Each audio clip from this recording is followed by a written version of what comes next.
One of the essential predictors of an organization's physical and psychosocial hazard and risk environment is the organization's safety culture.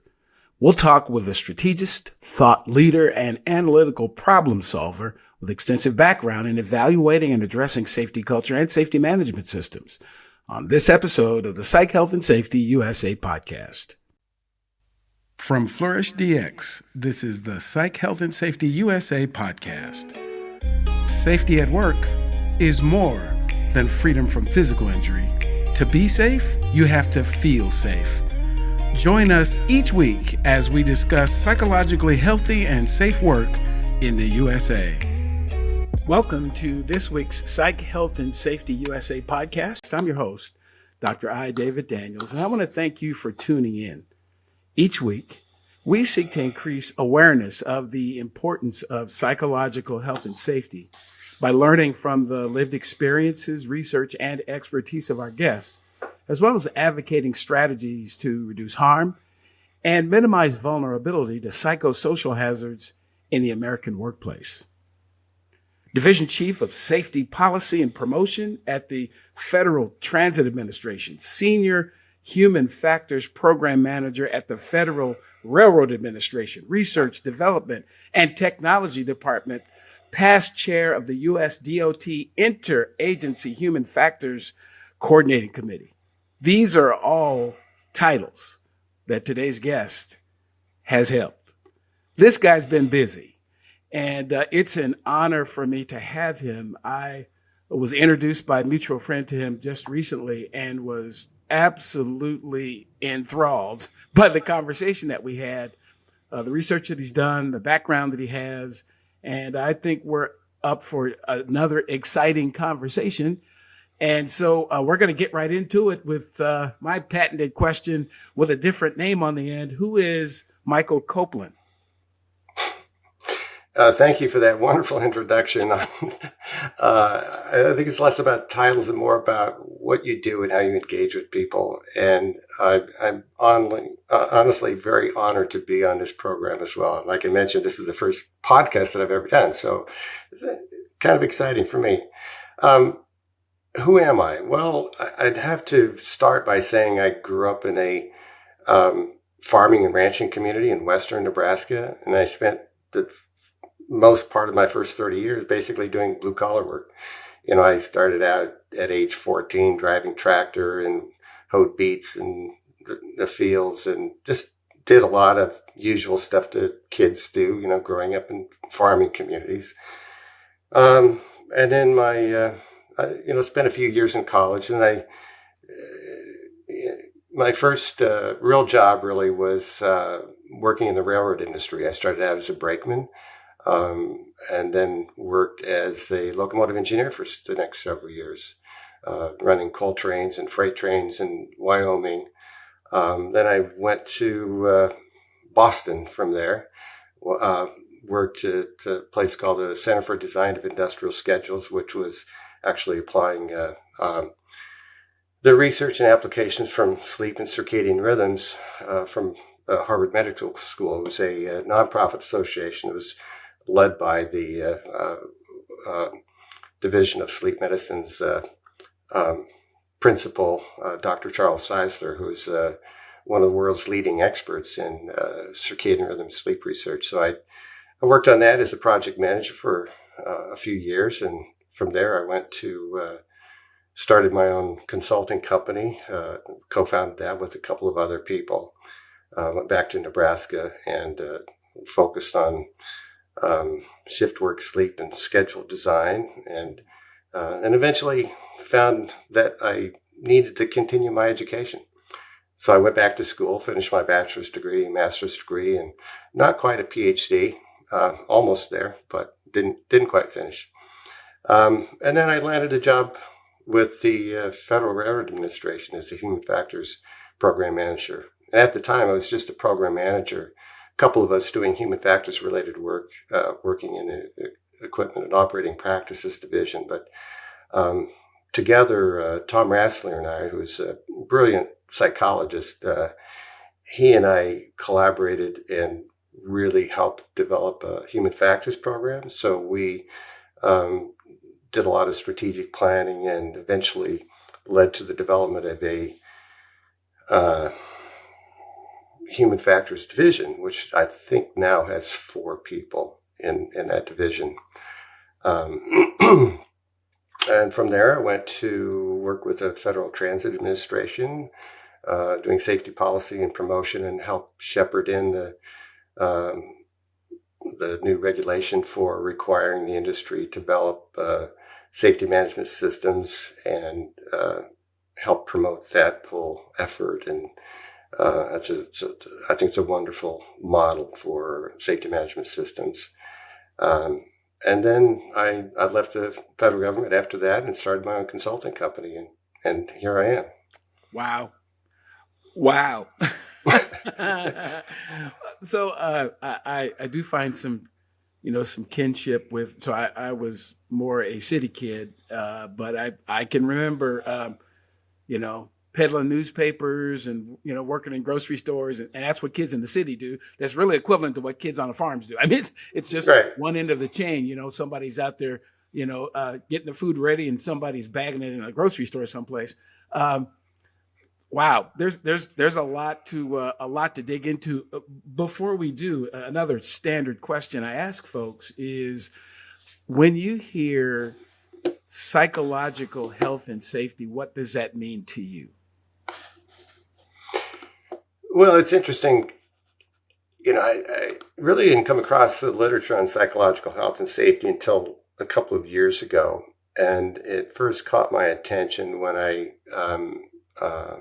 someone mentioned that there's a new standard, an ISO standard on psychological health and safety. So I started digging into that research and that literature and why it exists, and then I read Amy Edmondson's book on I forget the title of it, but basically it's Fearless Organizations. Yes, Fearless Organizations. Yeah, wonderful book and really well-grounded research, and I recognize the connection between that and all of the human factors related work that I'm doing, and how much of the elements of what is being proposed in psychological safety is a cognitive aspect to it. And I've always had a strong interest in cognitive psychology and human factors related stuff and how all of that fits together.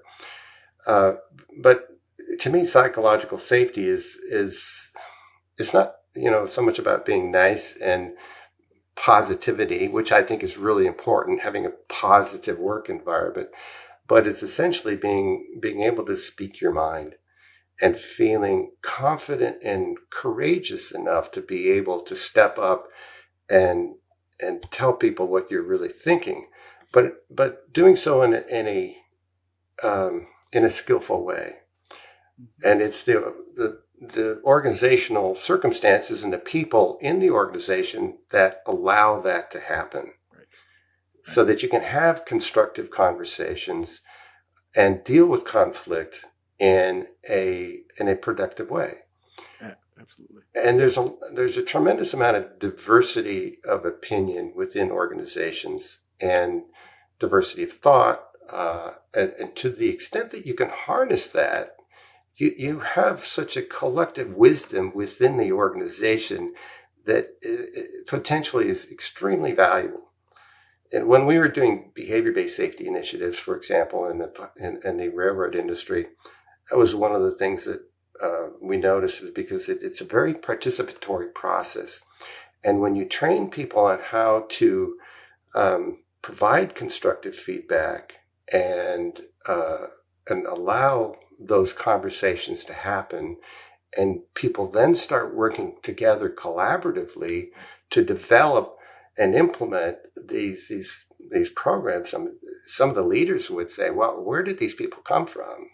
Like, they've got some brilliant ideas. And it's like, they're there. Right. You just have to take advantage of it. But if they're not allowed to speak and they don't feel comfortable in speaking their mind, then you're not going to be able to see the potential of the organizational improvements that can really happen. Yeah, absolutely.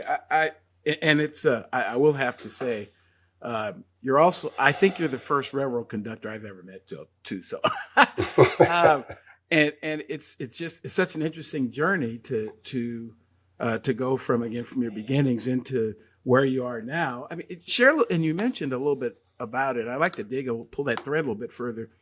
So when you say human factors, so for folks that don't know, I've heard of human factors before, but I don't have a depth of background. So human factors, what's that mean?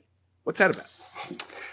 Well, human factors is basically a systems approach, and that where the human is really part of the whole system, and it's human based in the sense that you're looking at all of the human elements of how that person or people interact with the system.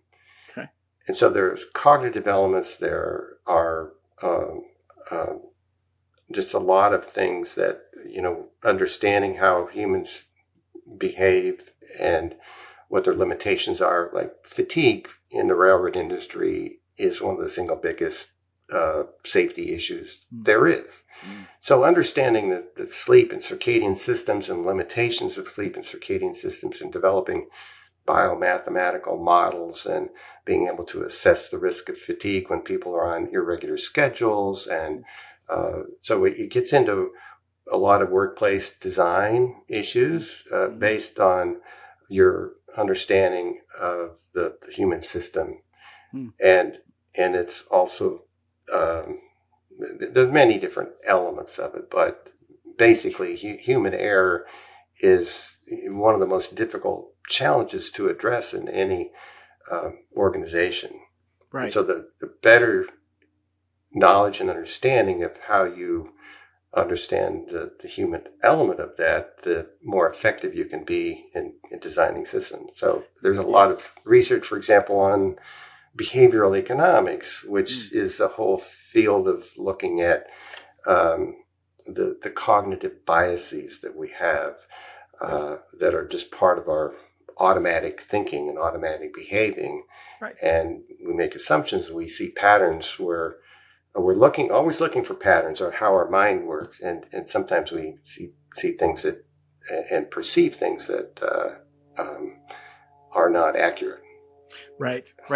Or at least not accurate to the system itself. I mean, I'm of the belief that, so first of all, we are all so very different and so uniquely made. We have these, I haven't met two identical people quite yet that don't have something that's slightly different.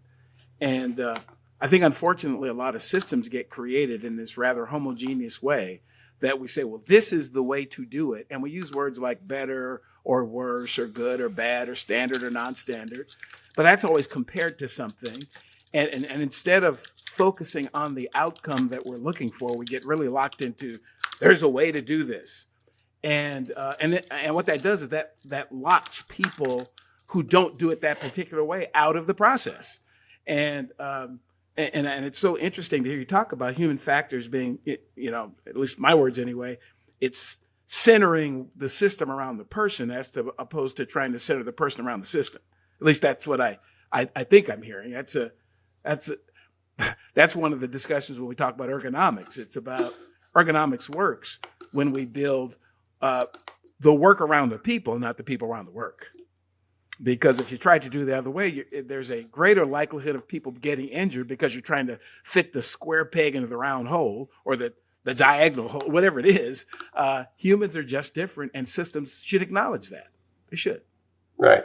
And there's the socio-technical systems approach. When you basically look at where the human fits in that overarching model. You have your technical system, your environment, your environmental factors, and how all of those interact. And it's that social technical system that is important to keep as sort of a big picture view of safety in particular. But whether you're dealing with a high hazard work environment or even a technological work environment, the same models and human systems thinking is very relevant. Absolutely, yeah, absolutely. So again, you're if I was a kid, we'd say he was operating the choo-choo train, but But so as a rail conductor, you end up somehow over into this conversation about safety in general. Was there a particular thing that happened, or how did you get so interested in safety in general? Well, that's a good question. And just to make a correction, I spent less time working as a conductor. Only did that a few times, but I focused most of my effort on as a locomotive engineer, actually operating the trains. The conductor is responsible for the trains, but the locomotive engineer is the one who's actually operating the train. Well, there you go. Clarity. Again, trust me, most of my friends would know the difference, but go ahead. Right. Go ahead. Well, it's interesting when I look back on my railroad career. When I first joined as a brakeman, I didn't really see it as a long-term job because I was like, do I really want to do this? But the money was really good, so I joined it for the money, and I was working day and night on call, 24 hours a day, 7 days a week, and you know. I had taken one class in college on sleep and dreaming. So I knew there's a relationship between what was happening to me in my body and my work schedule.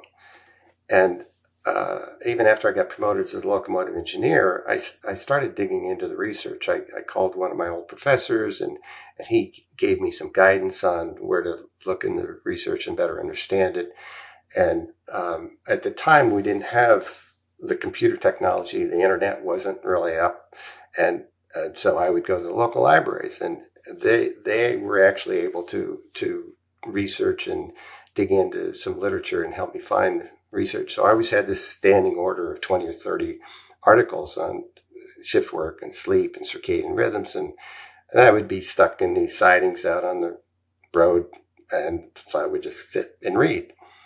And then during my off hours, I would call researchers and talk to them about the research, and and which is how I actually got the job in Boston, because one of these researchers saw what my interests were, and I really am very thankful for him to give me that opportunity. And that's when I left the railroad industry and started getting into the different side of things of safety.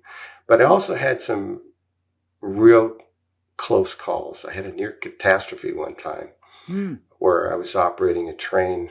And the way the system works is that when you're on call and you get back into your home terminal, it's sort of first in, first out kind of a system. And so you go on a board. And then when your turn comes up, you go out. And it's very unpredictable in terms of when you may go out. But on average, I would have about 36 hours off between trips. And so even though I was checking the lineup and making sure that I was aware of when I might be going out, and I was also employing what I need to be best practices in terms of understanding and research, and trying to sleep at night as much as possible, limit my sleep during the day, but to keep my circadian rhythms grounded in nighttime work hours. Because when you flip-flop your sleep to different times of the day, you're like pulling all of these rhythms in your body back and forth, and you can become desynchronized, and it leads to a level of chronic fatigue, and a lot of problems are related to that. So I was actually utilizing really good sleep hygiene techniques based on what I understood in the literature. And so when I was looking at the lineup and recognizing that I was predicting that it didn't look like I was going to get called out for another day or so. So I'd worked an all-night shift, and I thought, well, I'm going to minimize my sleep and not sleep during the day, and then get a good night's sleep during regular nighttime hours. So I'd stayed up all day after having been up all night long, and then unpredictably I got called to go to work. So I had already been up for 20 some hours when I got called to go to work, and then I worked a night shift. So I had been up for close to 30 hours. about 4 or 5 o'clock in the morning, which is really when your circadian rhythms are at their low, you're at the greatest risk of falling asleep. And I'm struggling to stay awake, and I'm operating a 14,000-ton coal train. Wow. Even though it's 20 miles an hour, and it was called restricted speed area, where it was in Wendover Canyon in Wyoming, where I was going around these curves and you can't really see very far ahead of you. And restricted speed means that you need to be prepared to stop short of train engine obstruction, derail, or anything that may be in your way. And I'm just kind of nodding my head and trying to stay awake. And I heard this faint voice on the radio saying, "Pulling on you, 78." And I knew, because I used to operate the train called 78 that came out of Casper, that there's a likelihood that they may be, on the track ahead of me, because I was in dark territory. It was not signalized, Right. meaning that you're operating blind, essentially. So I immediately grabbed some air on the train and started the brakes to set up. And as soon as I came around that next corner, we had cabooses at the time. There's this blaring red caboose, like right in front of me almost. Wow. Wow. And so I put the train into emergency. And I was still, chugging along at 20 miles an hour. But I'd seen pictures of collisions where even at 17 miles an hour, a car jumps off and shears off the entire front half of the locomotive. So I knew that, something disastrous was just about to happen, because it was only about 20, 30 car lengths ahead of me. And so I put the train into the emergency, radioed the rear end and said, we're in emergency. And so there's both people on the caboose, they jumped off, and my entire crew, there were 3 of us on my side. I was the last one out the door, but we all jumped. And I was never so certain in my whole life that we were going to crash into that train. And my train stopped about half a car length short of the train ahead of me as they were pulling away. Wow. Wow. So it was like a near catastrophe for me. Wow. And the odd thing is no one talked about it afterwards. Really? No one talked about it. We had no close call reporting system. There was nothing that we shared. It was like this wonderful learning opportunity, if there ever was one, but we didn't talk about it. Oh boy. So if you peel that apart and look at the psychosocial hazard environment that you were in, so yeah, a psychosocial hazard, at least in my research, is a psychosocial factor that's perceived or experienced by the person as a threat to them that in turn affects their behavior.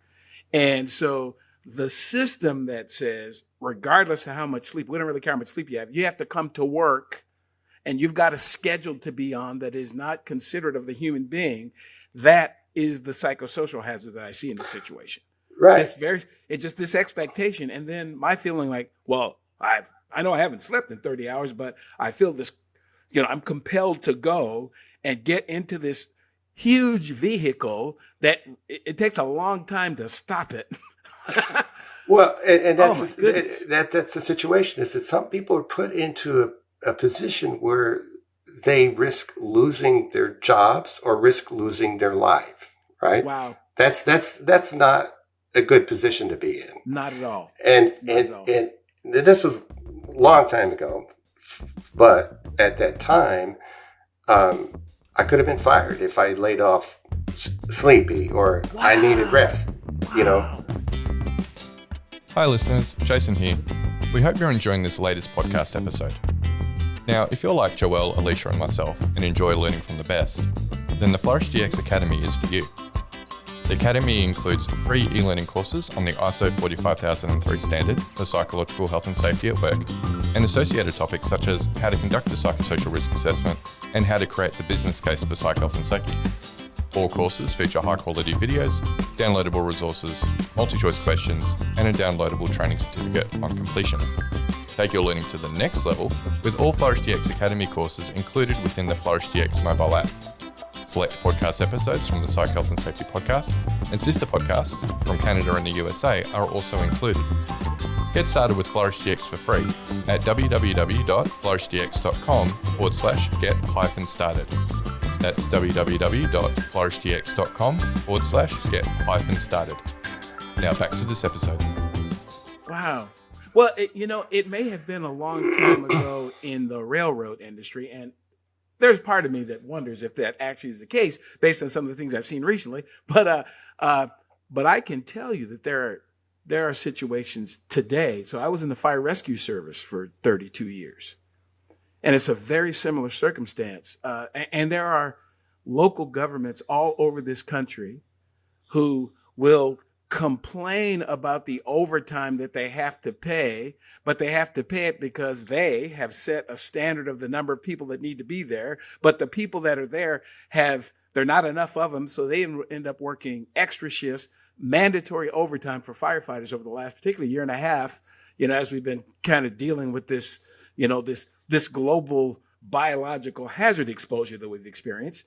You have a lot of folks, the organizations are short. They don't have enough people, so they work the people that they have. So they're tired. They come to work having worked another job or worked another shift, and they're exhausted.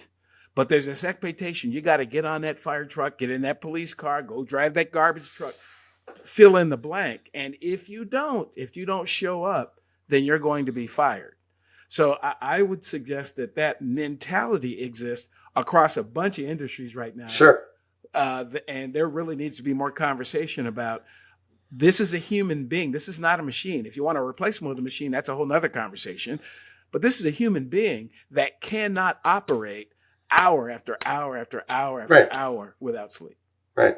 And you want to peel back the human factors onion a little bit. There's some really interesting nuances there to talk about as well. So like in your situation with emergency services, when people get called to go to work and they get called in the middle of a sleep, especially when you're in a deep stage 4 sleep, there's this thing what's called sleep inertia, where you just cannot jump out of bed, awaken yourself, and within 2 or 3 minutes, be expected to operate at even normal human functioning. There is a time period anywhere from like a few minutes to 20, 30 minutes that you're at a much lower level of functioning, especially when you are awakened during that deep state of sleep.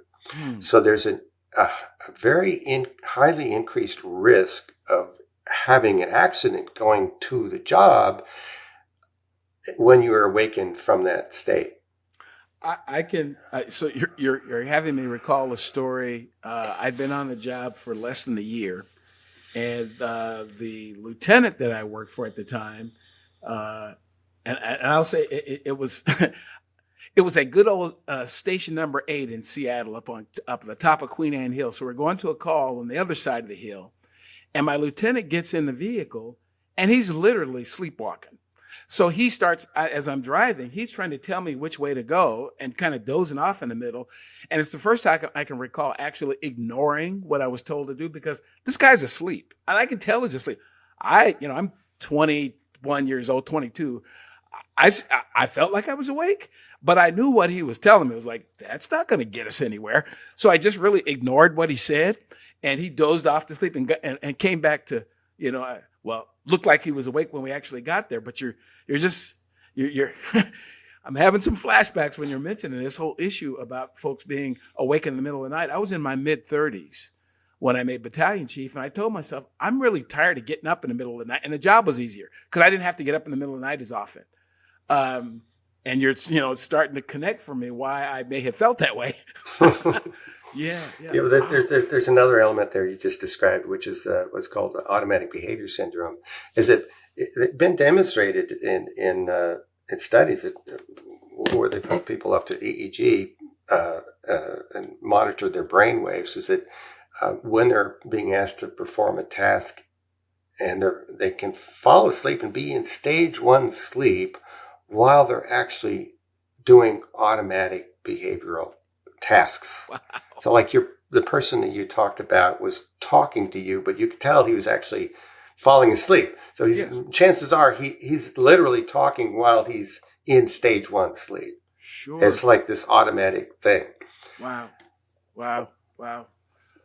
Oh boy, we may have to have another conversation about that thing, because the connection, at least to me, is these systems and environments that place human beings in those situations. It's Right. as if we don't consider that is a human being.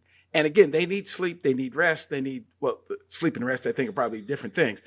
They need food, they need emotional downtime. I've also heard that the adrenaline dump that we get into our bodies, particularly, those of us that have done emergency related things, you get this adrenaline dump to go out and crawl down a hallway or drag a person out of a burning car, or make a rescue. And that adrenaline is in your system, and it takes hours to get out of your system. And in some places, you send it to another one and another and another, which is part of the contributing factor to heart disease for some folks, because this, your body's not really set up to do that kind of stuff, and certainly not long term. Right. And again, to me, the psychosocial consideration should be that we need to be looking at the human being. What is it that we're expecting this human being to do, and can they emotionally and physically do it? And if they cannot, what is our backup system? How do we remove them and put somebody else in their place who is prepared to do whatever that thing we're asking them to do? Yeah, and that's true. And in fact, the research on shift work shows that as well, is that people who are younger, in 20s and 30s, they're able to tolerate changing work schedules a lot better and a lot more easily than people in their 40s and 50s. Wow. and later. And it's just much more difficult to stay up all night, for example, when you're in your 40s and 50s. Yes. Or older. Yeah, and then you end up with a system, and again, this happens in a lot of industries where the quote-unquote expertise is with the 40 and 50-year-olds, because the 20 and 30-year-olds, we say they don't know anything. So we give them leadership, supervision, oversight from folks that are older. And it's just a very interesting system. And again, I do believe that if it's predictable, it's preventable, that some of these catastrophes that happen, Chernobyl and the space shuttle and all of that are often decisions made by quote unquote older, more experienced people that are actually fatigued. They're emotionally, they're burned out, they're tired, there's something else going on in their life. But they have this, I have to do this, but you're not really emotionally set up to do it right now. You're not making the kind of decision that's really good for any of us. And you do it because of the power of the position, and other people end up being hurt by it. And sometimes you do as well. Well, and sometimes the decisions are influenced not only by fatigue, but other factors as well. Maybe high pressure work environment and cognitive biases that we have, whatever it might be. And that's part of the, from a systems and human factors perspective, is there's both elements of what can you do to help train the individual to, better deal with the psychosocial hazards that come at you on a regular basis, because there are certain things that are under your control. Yes. But also there's part of the system design and how you set up the structures in the organization, and how you manage these systems, and how you create a psychologically safe work environment, how you support people for making better decisions, better quality decisions, being more open-minded to information that comes in, despite the fact that the critical decisions need to be made swiftly. How can you tee up a good quality decision-making process, whether it's in leadership or even at the supervisory or employee level? Sure. Yeah. So you're teeing up another part of the conversation I wanted to get into. One of the things we connected on the first time we spoke was around your awareness of, involvement in, and interest in mindfulness as a resiliency tool. I'll put it that way, because as I have more birthdays myself, I have become less interested in these kind of binary conversations about this or that. You can create an exceptional system with all of the best research and the greatest minds and all of that. And it still won't be perfect in every situation because I come as a different person that you didn't consider, what was going on with me because I wasn't in the room. So I believe it's important to do both, have a great system, but also provide for people tools, systems, things that they can do so they can be more resilient themselves, because you can't eliminate all the hazards. I mean, you just can't. It's not possible. So chat a little bit about, that whole, some of the work and interest you have around, mindfulness as a resiliency tool. Well, it kind of is related to, when I did a lot of the work at the Federal Railroad Administration, I did that job for about 20 years, where we really developed and implemented pilot projects from a human factors perspective, whether fatigue related, but we got into close call reporting systems. And we're trying to basically shift the culture of the railroad industry to more of a proactive process as opposed to a reactive process. And so a lot of the work that I did in safety culture change was related to, at the time it was called behavior-based safety, where you're basically working with people and training individuals on a peer-to-peer level how to observe and provide feedback about their specific behaviors on the job and how to improve safety. And it's a very effective process when it's done well, especially when you work the same system with management. And so you collect a robust set of data about the behavioral indicators that are showing certain risk factors and why people are taking those risks, as opposed to a complaint-driven process, a database-driven process with behavioral elements. So you're getting further away from the potential risk by focusing on behaviors. Mindfulness is an element where you're actually getting even further back, where you're focusing on your thoughts and your mind, and training your mind to think differently than training behavior. And what happened to me is when I was after I left the federal government, I was doing a lot of yoga at the time and went through a yoga teacher training certification, and I got exposed to some of the mindfulness research, and I was curious about that research. So I dug into the literature. As with a research background, I wanted to find out what this was all about. And I was just amazed at the applications that are being developed and how there's this exponential growth of actually peer-reviewed research studies in applied settings of teaching and training mindfulness techniques to improve organizational outcomes in various ways, and which evolved literally from a lot of the healthcare arena, dealing with people who had extreme difficulties in dealing with pain. And a lot of the seminal work was done on what's called a mindfulness-based stress reduction, or MBSR approach. And it's one of the most well-cited research areas. So people recognized how that was impacting physical and emotional health and well-being with the patient populations, both in clinical settings. So they started applying it to other organizational settings. And there's some really innovative research, for example, by teaching critical care nurses when they're transitioning from one high-stress work environment to another high-stress work environment, like operating rooms, just to take a few moments, a few minutes even, of breathing exercising and calming the mind and just breathing, that they make fewer medication errors. And so what's interesting to me is there's just been sort of an evolution of some of the research and how it's being applied. And when people got interested in trying to understand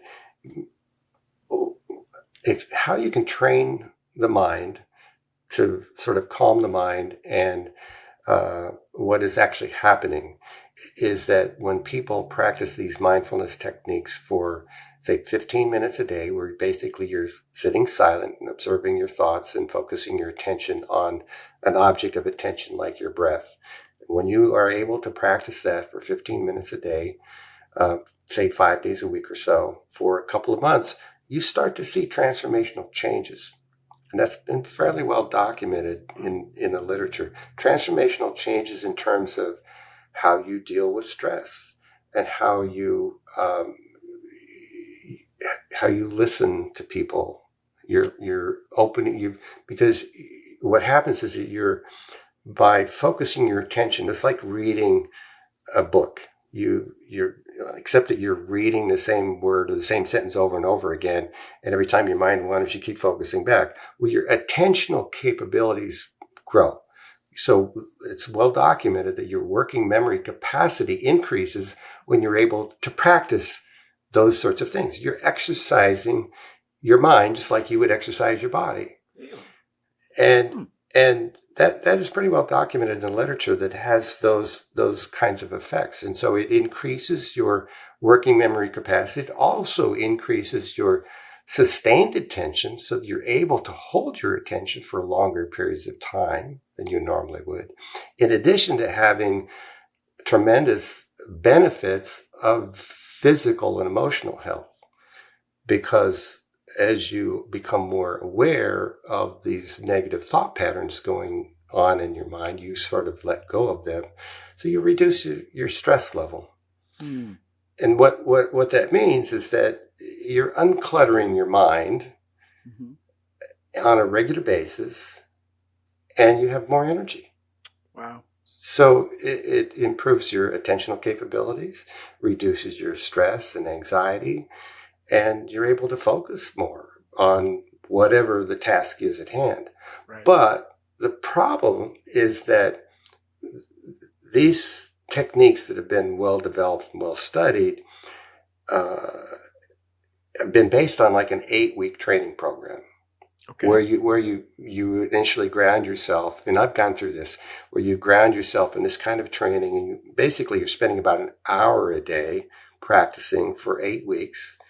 And then in addition to that, you're spending like a long weekend where basically it's just like a noble silence. You're just sitting in silence, and you do some walking things, but you're training your mind in a different way than we're used to doing.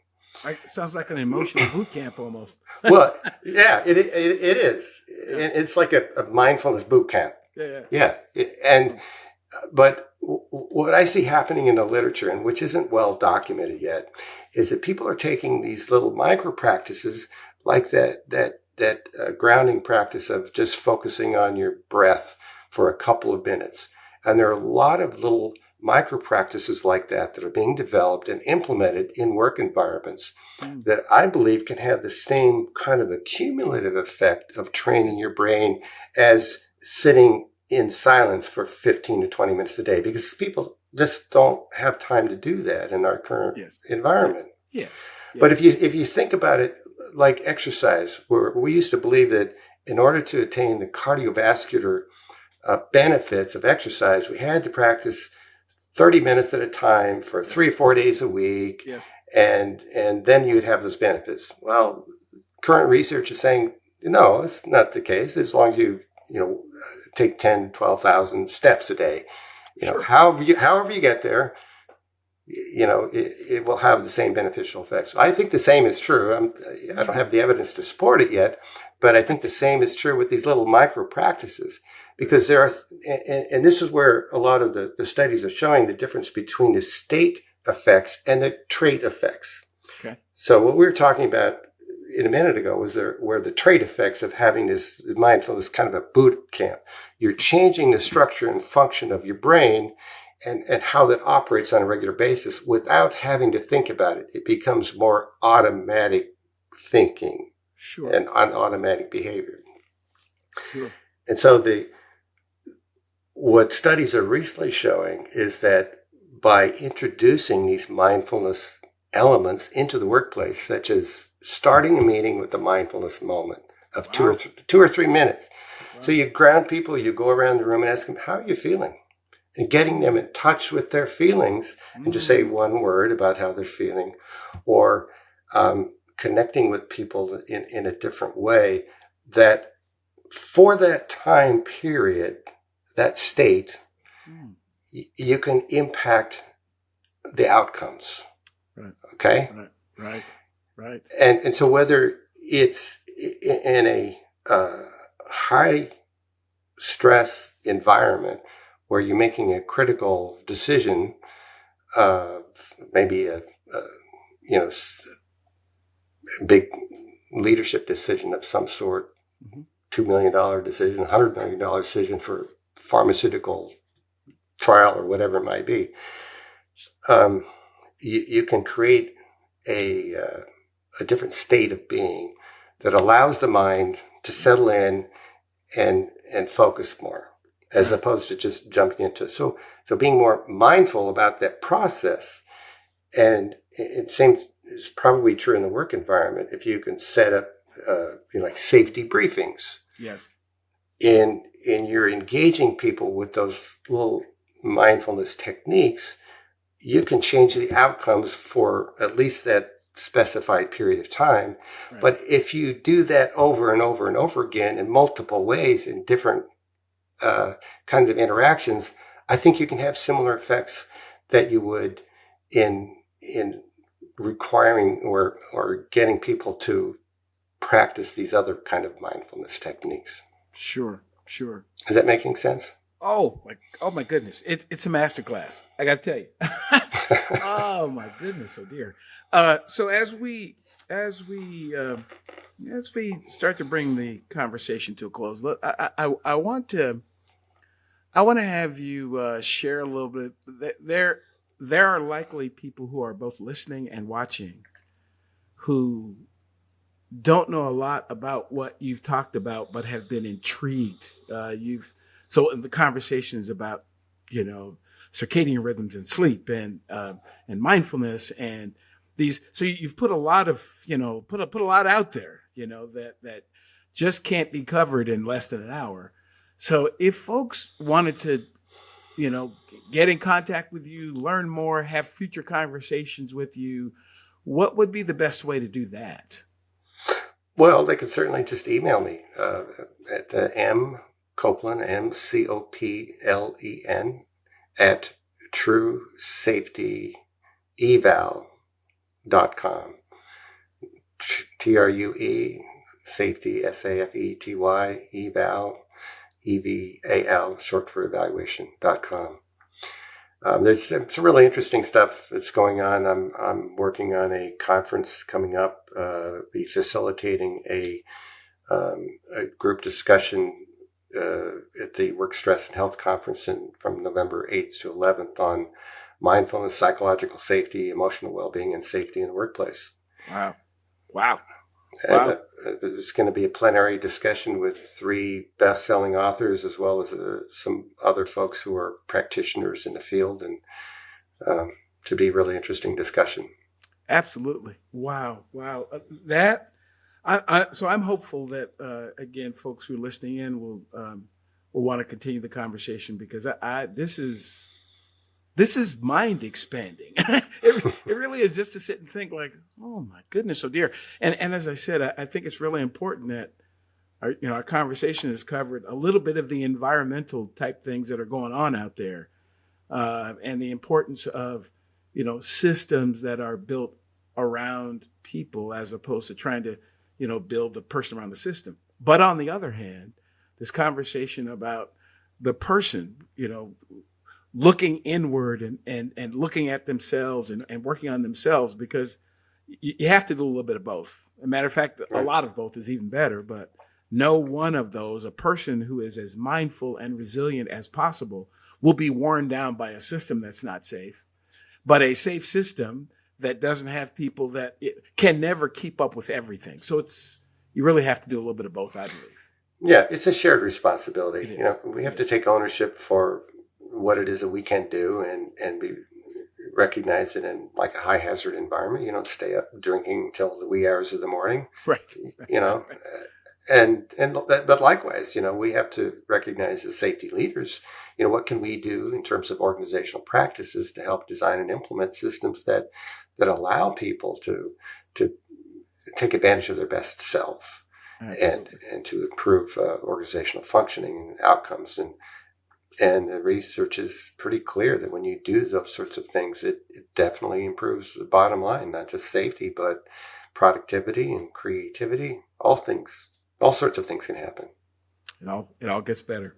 Well, again, thanks very much for the wonderful conversation and for sharing your expertise with me and the audience. And for those of you who you drop in once a week and get your fill of Psych, Health, and Safety USA, I certainly appreciate it. We'll be back again next week. You can certainly follow us on LinkedIn. We have a webpage that you can get not only this episode, but all of the previous episodes. That's psychhealthandsafetyusa.com. And we certainly look forward to each of you reaching out to us, sharing your thoughts. If you have a story that you think needs to be told or someone you'd like us to talk to, please do reach out and let us know. Where this episode will premiere or debut during National Safety Month. So it's a perfect conversation to be had right in the middle of a month where folks are focused on safety. So again, thanks, Michael, for your expertise and for the time you've shared with us today. And we'll look forward to following your work in the near future. And again, those of you who've been with us today, thanks very much for joining us. And we'll look forward to seeing you next time and you hearing us next time on the Psych, Health, and Safety USA podcast. Thanks very much. You've been listening to the Psych, Health, and Safety USA podcast. To stay up to date with the best content on workplace mental health in America, subscribe wherever you listen to podcasts and join the Flourish DX community at www.flourishdx.com.